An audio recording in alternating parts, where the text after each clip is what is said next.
Greetings, people of the internet. It's your favorite cameraman, Whitney here, and today I've been thinking about, people's first motorcycle experiences and how they're so romantic, and I'm kind of jealous because my first motorcycle was a 1965 CB160, and God, that was just a dumb, awful, infuriating piece of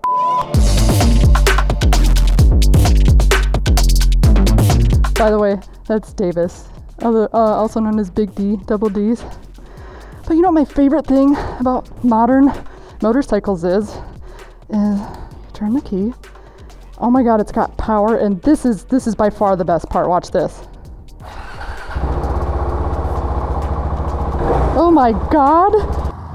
I don't mean to badmouth my very first motorcycle, but it was extremely frustrating. And that's what this video is about, essentially, is to go back to 21-year-old Whitney and say, please don't spend all of your savings on a 1965 Honda because it's a bad idea.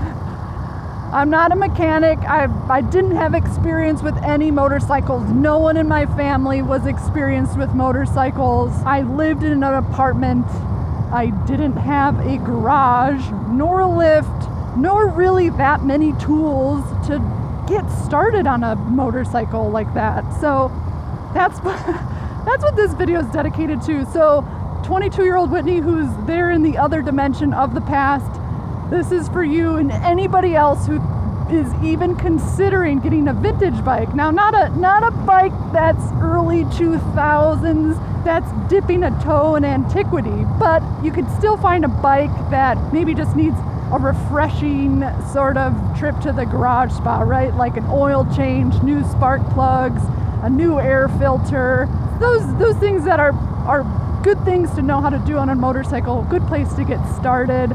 I'm talking like us simps for old Jap bikes like 60s and 70s Yamahas and Suzukis. People who essentially, motorcycle riders who really love the aesthetic and the style, or those who are masochistic and just like to be constantly challenged with carbs that always need to be taken apart and cleaned and retuned. I lived in Minnesota, so it's like, okay, is today humid? Did it rain yesterday? Is it cold out? It was really hot yesterday.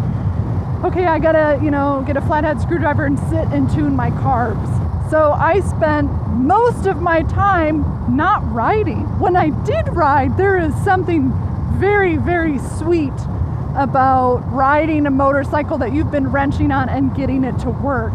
It's always short-lived though, because to me, owning a vintage motorcycle is like having a giant box of sharp cereal bits, and the prize at the very, very bottom is your motorcycle being reliable. That's the prize. And chasing that can be fun if you have another bike to ride, or if you're mechanically inclined, maybe you've got the space for it, you've got a buddy who's got the space for it, or a community of people that you can kind of hit up and talk to about issues that will arise with your bike. Because here's what's going to happen, and it's happened to a lot of people I know, and it's happened to me.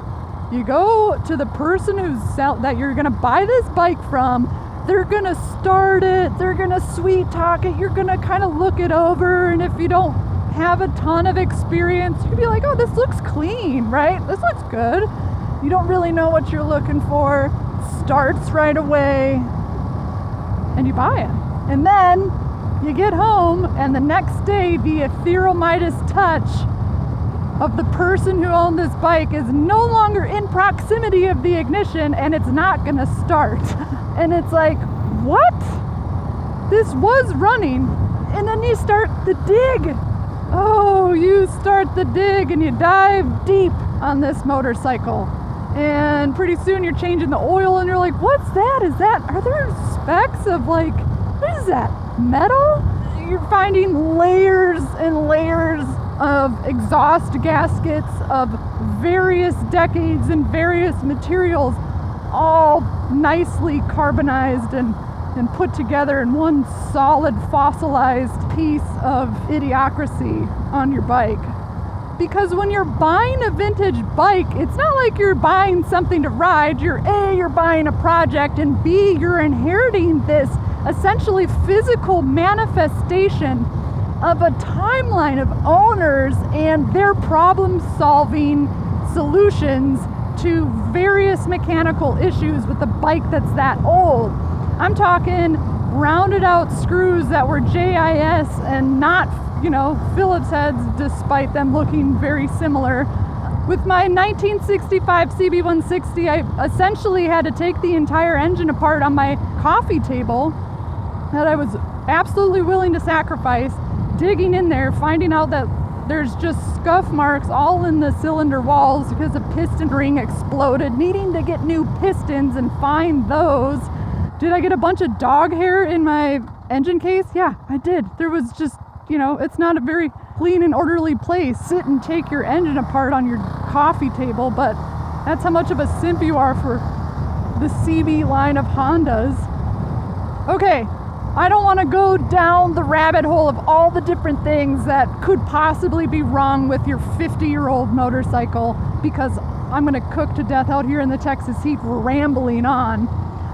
All right, did you blow all of your savings on the bike? Because it's gonna need at minimum $500 to kind of get it going again. And that's a pretty low estimate, because if you're gonna take it to a shop, you're gonna pay out the ass. There's a dodecahedron of different realities that could be the case for the type of motorcycle you picked out. Okay, so we've got the reliability of the engine, right? Because it's just like Pandora's box when it comes to a vintage motorcycle.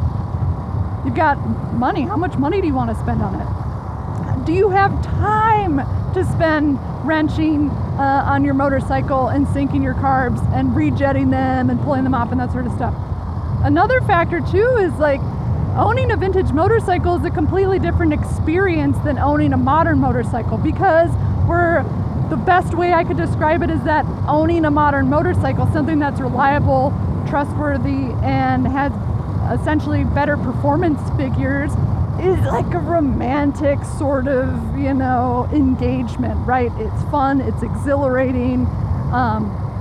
You don't have to sit and be frustrated and challenged in those ways of reliability and essentially just not getting to ride. But a vintage motorcycle can be a really good teacher. You can learn a lot of different stuff on... Look, I'm just spending my entire time gesticulating because I feel so passionately about this subject. But, maybe that's what you're looking for, or you're at a point in your life where you kind of want something to do. It's a different kind of relationship with the vintage motorcycle. There's something very, romantic about the high performance aspect and it being reliable and getting on a machine that just starts and runs and you can have fun on, versus something that has a lot to teach you. That's not for everybody. I mean, you really have to be kind of either at a point in your life where you want to learn more, you want to spend your time building something, you just want a project that's satiating in general. It's a fantastic hobby.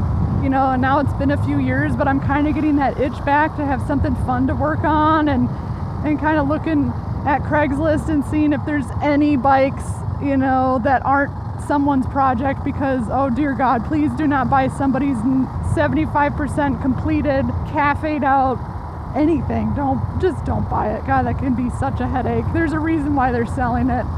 Buying somebody's Frankenstein project is just, it's not worth the risk. All right, so in an ideal world, you've got a really awesome garage to work on a vintage bike. You've got friends who are wells of knowledge to kind of help you troubleshoot it. You've got either extra money to kind of blow on parts, and you've got a lot of spare time on your hands. And yeah, so that's the ideal scenario, right? Time, money, effort, patience, motivation, Zen in the art of motorcycle maintenance. When I was selling my vintage bikes with a broken heart because, I just didn't have the space, I didn't have the money, I didn't have the time, and I deeply regret selling them now. But, you know, I would have a lot of beginner riders come by and they'd tell me like, oh, this is my first motorcycle. And I'd be like, no. I would just tell them no, because I wasn't desperate for the money and I wasn't desperate to sell it. And these bikes had problems and I didn't feel like handing over my own cereal box full of razor blade Apple Jacks to be like, well, good luck, see you later. For each of those bikes, I found older people who were looking to restore them, and they wanted all the receipts, and they wanted all the paperwork that came with the motorcycles, and they wanted the box of original parts. And that's who I felt comfortable selling those bikes to, was people who really kind of knew what was going on and knew what they were doing. And I don't regret owning them at all, because I learned so much about engines and maintenance and patience, and it was a pretty wild experience that I think is valuable for someone like me. You know, when I was growing up, there was a bunch of chads on fully faired sport bikes, or a bunch of old dudes on, you know, Harley Davidsons, and that never appealed to me. And I remember seeing my first cafe racer, and my whole world changed. And I think that's how it is for a lot of people. You see something that you really like and you can't get it out of your head, and you're willing to be frustrated and challenged and take on those types of burdens when it comes to, you know, that type of relationship with the motorcycle. So, you know, if you're a beginner and you're just trying to spend $1,000 or $1,500, it's like, oh, please, for the love of God, get something more reliable. Get something fuel injected. Please get something fuel injected. No, I'm not gonna sit and harp on carbs as much as Yammie and Spite do, but it wasn't fun, you know. And Josh, even with his SV650, he's like, oh yeah, I had to pull him off again and rejet him, and it's just not how you want to be spending your, especially if you live somewhere that's got pretty rough winters. So if you're a beginner rider, spend your time riding. Maybe you're that rare instance where you've got a buddy who really knows his and he found something that's like a really good deal, and it looks pretty clean, and it's had one owner, you know, and it's got a title and it's reliable, but I guarantee you that's a rare instance. So who buys a vintage motorcycle? You know, someone who's got money, time, friends, a space, motivation, know-how, someone who wants a teacher and not a lover. Another bit of advice is don't ride it farther than you want to push it. There were several times where I would just ride my CB up and down the block that I lived on to be like, okay, is it gonna run today? You know, is the moon aligned perfectly with whatever planet to make this bike run right? Or am I gonna end up pushing it several blocks and really regret my purchase altogether? All right, if you've made it this far, it's time to go give Davis a belly rub, because he knows how I feel about vintage motorcycles. I love how they look. I will always love it. I'm getting itchy again to get another project bike, because I feel like I'm ready for it. You gotta be ready for it. It's my dream to be an old Japanese machinist buried somewhere in Japan, machining parts for old Hondas, because they're cool bikes to race, they're cool bikes to see race, they're so narrow and they can really flick in and get low. And that's my dream. I just want to be smoking a pipe, machining and wrenching on bikes that should just be dead. And that's the cool thing, is that they usually never die. My Honda CB is still alive. I get updates from the person who has it now, my best friend's dad, and it's really cool. It's like watching one of your ducklings leave the nest, and you're like, oh man, they haven't gotten eaten by a falcon yet or something. Or a cobra just slowly strangled them to death. They're still going. And that's worth it to me. Where'd that mailman go? Uh-oh, there's a missing mailman.